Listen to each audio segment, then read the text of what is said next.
Assalamu alaikum बच्चों. Today we are going to our topic cell structure. तो जैसा आप जानते हैं हम कल न्यूक्लियस पढ़ रहे थे, फंक्शंस ऑफ न्यूक्लियस. तो न्यूक्लियस जो है वो बॉस ऑफ द सेल कहलाता है. जो भी सेल्स में फंक्शंस होती हैं वो उसी के कंट्रोल में होती हैं.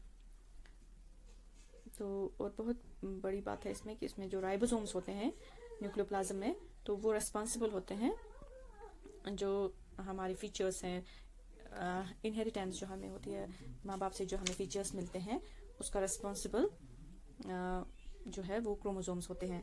और ये सारी functions, it controls all the life functions take place inside the cell. तो जो आज हम पढ़ने जा रहे हैं वो है साइटोप्लाज्म. जो हमने पढ़ा था तो वो जेली लाइक सब्सटेंस है. उसमें हमने पढ़ा था कि उसमें बहुत सारे छोटे छोटे ऑर्गेनल्स हैं जो बहुत ही ज़रूरी हैं और जो सेल की फंक्शंस होती हैं उसमें वो भी मददगार होती हैं. तो पहले हम देखते हैं, हमारे पास है माइटोकॉन्ड्रिया. तो माइटोकॉन्ड्रिया जो है, माइटोकॉन्ड्रिया को हम power house of the cell भी बोलते हैं. माइटोकॉन्ड्रिया और membrane bound cell organelles that generate, ये जो है आपके पास यहाँ पे, ये इसको मेम्ब्रेन जैसा चढ़ा होता है तो इसको हम बोलते हैं membrane bound cell organelle that generate most of the chemical energy needed to power the cells by biochemical reactions to perform cellular respiration.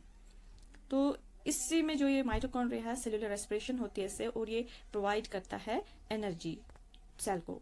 जो सेल में एनर्जी मिलती है वो किसके जरिए मिलती है? ये जो होता है माइटोकॉन्ड्रिया की वजह से मिलता है. उसके बाद है हमें राइबोसोम्स.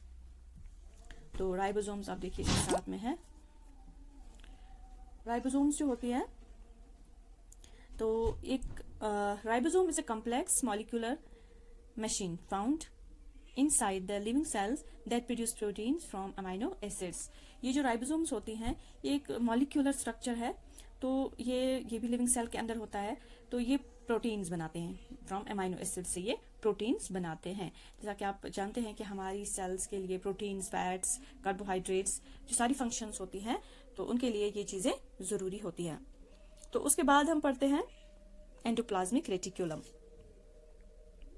ये जो है एंडोप्लाज्मिक रेटिक्यूलम, तो ये आप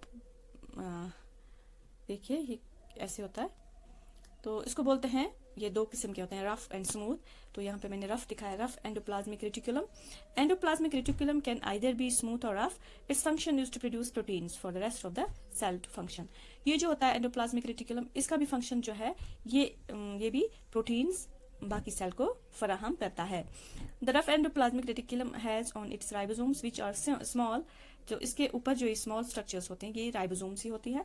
तो ये आपने पढ़ा कि जो राइबोसोम्स होती है या एंडोप्लाज्मिक रेटिक्यूलम, ये दोनों जो हैं ये प्रोटीन्स बनाते हैं फ्रॉम अमाइनो एसिड्स से. तो अब है गोल्गी कॉम्प्लेक्स. ये जो है यहाँ पे गोल्गी कॉम्प्लेक्स, ये देखिए आप. इट कलेक्ट्स, इसका जो काम होता है एंडोप्लाज्मिक रेटिक्यूलम का, it collects and distribute the substance made in the cell. ये जो प्रोटीन्स, फैट्स वगैरह जो बनते हैं सेल के अंदर, तो इसकी गोल्गी कॉम्प्लेक्स का काम होता है कि वो पूरी बॉडी में फैलाए, ये तो हासिल करके फिर पूरी बॉडी तक पहुंचाए. ये कौन काम करता है? Golgi complex. तो फिर है इसके बाद लाइसोसोम्स. लाइसोसोम्स जो होते हैं उनको बोलते हैं हम सुसाइड बैग्स. सुसाइड बैग्स क्या काम करते हैं? इनमें वो एंजाइम होता है, इनमें वो ताकत होती है कि अगर इसको कोई लगेगा ये सेल के काबिल नहीं है, ये टॉक्सिक है या अनवांटेड है, मटेरियल है, तो उसको ये डिस्ट्रॉय या ख़त्म, ब्रेक करके ख़त्म कर देता है. इनको हम लाइसोसोम्स बोलते हैं. तो ये देखिए आप, यहाँ पे हमने यहाँ पे दिखाई है ये लाइसोसोम्स. यहाँ पे इनका काम क्या होता है? ये वो एंजाइम्स प्रोड्यूस करती हैं, तो इनमें ये ताकत होती है कि ये डिस्ट्रॉय या ब्रेक डाउन करते हैं उन मटेरियल्स को जो कि टॉक्सिक एंड अनवांटेड होती हैं. तो बच्चों आज के लिए इतना ही.